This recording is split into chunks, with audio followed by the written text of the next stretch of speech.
Body image. Body image issues can affect your intimate relationships, sometimes in ways you may not realize. Having body dysmorphia may feel like being stuck with a funhouse mirror. You look at yourself, but all you see are distorted versions of your body. The American Psychological Association defines body dysmorphia as an extreme dislike or hatred towards some aspects of your appearance.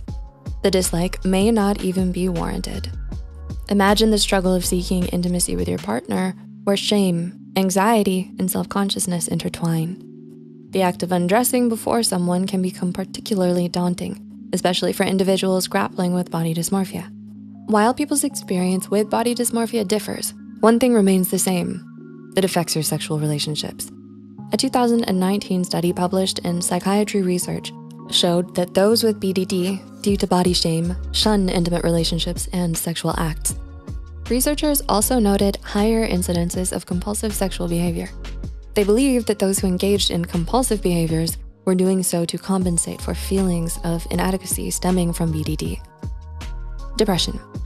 Depression can affect all stages of sexual functioning, though it most commonly affects desire and arousal. When someone is coping with depression, it's difficult for them to find pleasure in activities. An article published in the Journal of Clinical Psychology mentioned that sexual dysfunction is very common among those with depression, whether it's caused by the condition or by medication used in treatment. Anxiety. I'm sure you've heard the phrase, misery loves company. Well, in this case, depression loves anxiety. If you know that depression is not the one responsible for killing the mood, check in with depression's friend, anxiety. Anxiety mainly affects the arousal and desire stages. Anxiety in some individuals can cause distraction and may make the person unaware of sexual stimuli. It literally blindfolds you from engaging with your partner. Why does anxiety act like a blindfold? Well, ask your nervous system. We all have two types of autonomic nervous systems, the parasympathetic and the sympathetic. The parasympathetic nervous system is responsible for making you feel content, calm, and at ease. It allows you to get in the mood. However, for someone with anxiety, they're living in the sympathetic nervous system. The sympathetic nervous system kicks in when we are stressed, anxious, and feel like we're in danger. In this state, different hormones get released. For example, adrenaline. The body is too busy preparing itself to run away to enjoy the moment. The release of adrenaline constricts blood vessels, which in men can cause erectile dysfunction. Stress. Performance anxiety is a notorious mood killer. Just look at Adam from Sex Education. For those who have seen the show, mostly referencing the first season. He was definitely not feeling himself whenever he was with Amy. And there's nothing better at pulling you out of the moment than stress. Stress can sometimes come from your anxiety to do well while having sex. Relax. Most people don't get report cards after having sex. But the stress can also come from something else.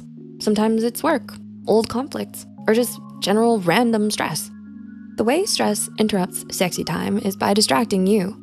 It keeps you from focusing on what is going on in front of you. Not only that, but your body is stuck in a parasympathetic system, an eternal loop of stress caused by stress that then makes you more stressed. Past trauma. PTSD can also hinder a sexual experience. Not just sexual health, but PTSD affects many aspects, such as personality and mood. It can also be a factor in conditions like substance abuse, suicidal ideation, and interpersonal difficulties. Its effects cast such a long shadow that when it comes to sexual functioning, PTSD may affect each stage of sexual functioning from desire to orgasm in more ways than we would think. A 2021 study conducted with war veterans cited, specifically PTSD re-experiencing symptoms, which include intrusive images, flashbacks, and associated emotional distress may occur during sexual activity. To the extent that sexual activities can be explicit reminders of trauma, even when traumatic experiences were non-sexual. This means that the correlation between PTSD and sexual dysfunction is more nuanced than we think. Unfortunately, more study is needed to explain how and in what way it specifically affects a person's sexual health. Unresolved issues in the relationship. Finally, unresolved issues in a relationship can affect what happens in bed. Nothing turns a person off like being legitimately upset with your partner. Even though you both resolved the issue, feelings of resentment or bitterness still linger. The relationship feels different. off. It feels like you both are barely tolerating each other. This disconnect between you and your partner can also affect your sex life. These unresolved grievances can make intimacy difficult. Why? Because sex is more than just physically getting together. There's an emotional aspect as well. When both parties are emotionally distant from each other, the physical aspect is underwhelming. Therapist Christy Overstreet explains that when you get your emotional needs met and feel emotionally connected to your partner, that is, you have emotional intimacy, then you're often more able and willing to connect sexually. In other words, emotional intimacy often bolsters sexual intimacy. She's right. Sex is about feeling comfortable around the person you're with. So, if you're experiencing some issues in the intimacy department and don't know the cause, use this list as a guide. Keep in mind that there may be other causes and factors that are causing sexual frustration. It's always best to reach out to a medical health professional for help. If you liked our video, don't forget to give us a thumbs up and to subscribe to our channel for more content. Are you looking for a cuddly companion that brings positivity and mental wellness to your daily life?